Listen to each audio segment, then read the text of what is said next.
A for apple. Apple means save. A for apple. Apple means save. B for ball.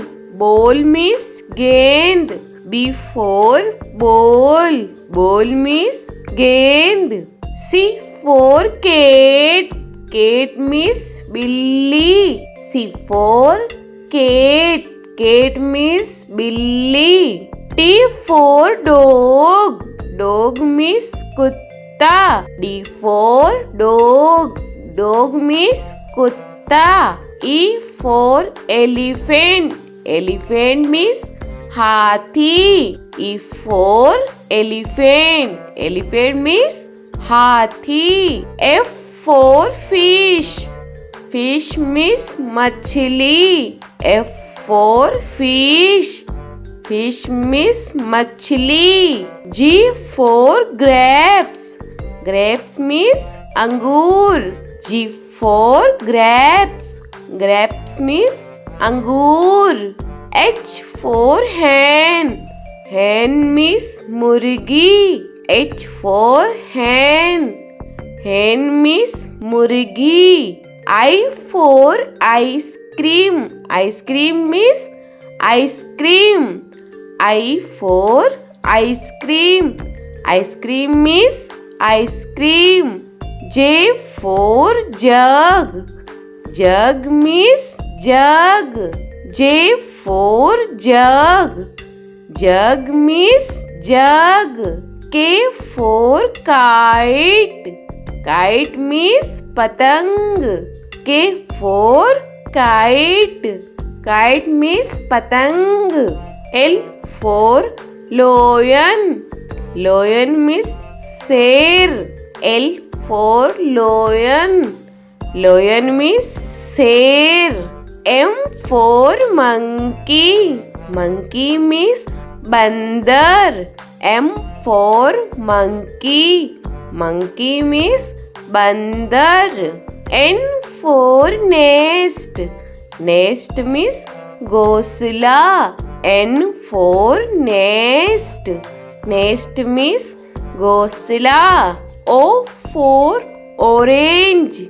Orange means santra. O for orange. Orange means santra. P for peacock. Peacock means more.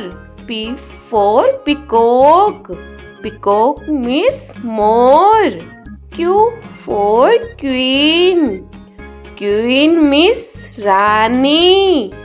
Q for queen. Queen means Rani. R for rose. Rose means gulab. R for rose. Rose means gulab. S for sheep. Sheep means jahaj. S for sheep. Sheep means jahaj. T for telephone. Telephone means telephone. T for telephone. Telephone means telephone. U for umbrella. Umbrella means chhata. U for umbrella. Umbrella means chhata. V for van. Van means gaadi. V for van. Van means gaadi. W for watch. Watch means gadi. W for watch. Watch means gadi. X for X-ray. X-ray means X-ray. X for X-ray. X-ray means X-ray. Y for yak. Yak means suragai. Y for yak. Yak means suragai. Z for zebra. Zebra means zebra. Z for zebra. Zebra means zebra.